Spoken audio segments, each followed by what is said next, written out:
मला आणखीन एक तुमच्या आयुष्यातला वादग्रस्त मुद्दा विचारायचा आहे. एवढे मी विचारले, तुम्ही सगळ्या पत्रकारांविरुद्ध किंवा संपादकांविरुद्ध काय बोललात वगैरे तुम्ही सांगितलं. जरा नाजूक मुद्दा आहे. व्यंकटेश माडगुळकर, सत्तांतर माडगुळकरांनी लिहिलं तेव्हा ते वाङ्मय चौरे आहे असा आरोप तुम्ही केलात सोबत मधून. त्याआधी सुद्धा तुमच्या एका कादंबरीमध्ये असं म्हटलं जातं की माडगुळकरांवर बेतलेली आहे ती कादंबरी वगैरे वगैरे. त्या अगोदर नाही, त्यानंतरची कादंबरी. माडगुळकर, व्यंकटेश माडगुळकर, सुरुवातीच्या काळात जेव्हा तुम्ही आकाशवाणीवर होतात तेव्हा माडगुळकरांनी तुम्हाला मदत केली होती पुष्कळ. तरी सुद्धा व्यंकटेश माडगुळकरांवर तुमचा इतका राग का? राग त्या म्हणजे मला मदत केली याचा राग नाहीये. नाही आता या का राग निर्माण झाला ते मी तुम्हाला सांगतो की ते मराठीतल्या मराठीत ज्या कथा लिहायचे ना, ते माझं काय आहे, मी MA PhD आहे, त्यामुळे माझं इंग्रजीचं वाचन सुद्धा भरपूर आहे. त्यामुळं माझ्या असं लक्षात यायचं की हा गृहस्थ इंग्रजीतल्या बऱ्याच कथा वाचतो, भाषांतर करत नाही, लक्षात आलं का, किंवा अनुवादही करत नाही, तर वाचतो आणि ती मूळ थीम आहे ते आपल्या भाषेत ग्रामीण परिवेश करून, परिधान करून, त्याचा पोशाख बदलून हा मराठीत कथा लिहितोय. अशी मला त्यांच्या कथा वाचताना पुष्कळ वेळापूर्वी शंका येत होते, पण मी ते काहीही बोलत नव्हतो. पण सत्तांतर ही स्वतंत्र कादंबरी आहे असं ते जेव्हा त्यांनी हे केलं, प्रचंड दरोडाच होता तो इंग्रजीच्या. माझ्याकडे अजून ती पुस्तकं आहेत, म्हणजे त्यांनी काढलेली सत्तांतर या कादंबरीतली चित्र आणि त्या मूळ जो ग्रंथ आहे सारा हार्डीचा, तिच्यात तिची चित्र सुद्धा एकसारखी आणि उल्लेख मात्र काही नाही, स्वतंत्र आहे. मला सुचलं, मी त्यासाठी वनात गेलो, जंगलात गेलो, ते पाहायला गेलं, ह्या सगळ्या थापा होत्या. आणि माझ्यासारख्या सात्विक माणसाला त्याचा संताप आला.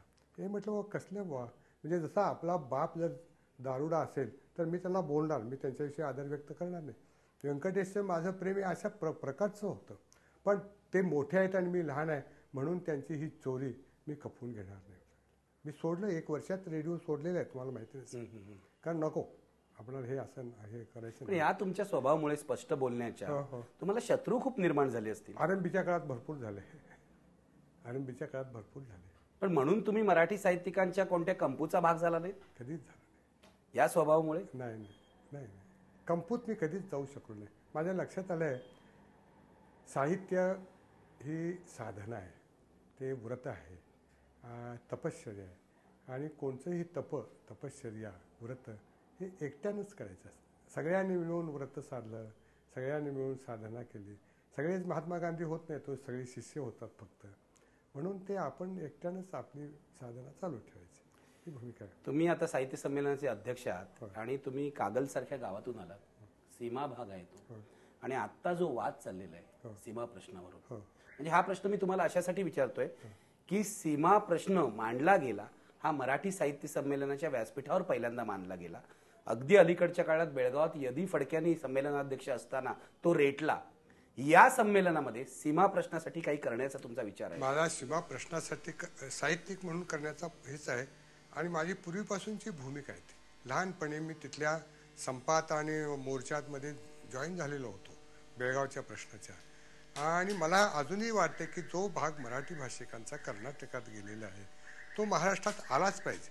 आणि यासाठी सरकारनं, राजकारण्यांनी नव्हे, सरकारनं रीतसर विचार करून सीमा कशा ठरवायच्या याची पुनर्मांडणी केली पाहिजे. त्या काळात तालुकाही त्याचं युनिट होतं, त्यामुळं बराचसा मराठी मुलूक तिकडं तो गेलाय. म्हणजे तालुक्याचं नाव कानडी आणि गावं गेली बरीचशी त्यात मराठी, कारण त्यावेळी काय बेळगाव, कर्नाटक, महाराष्ट्र असं काय वेगळं नव्हतं ना, असं ते. त्यामुळं इकडची गावं तिकडच्या तालुक्यात, तिकडची गावं इकडच्या तालुक्यात गेलेली आहेत. त्यात बराचसा तोटा झाला आहे, तो मराठी माणसाला झालेला आहे.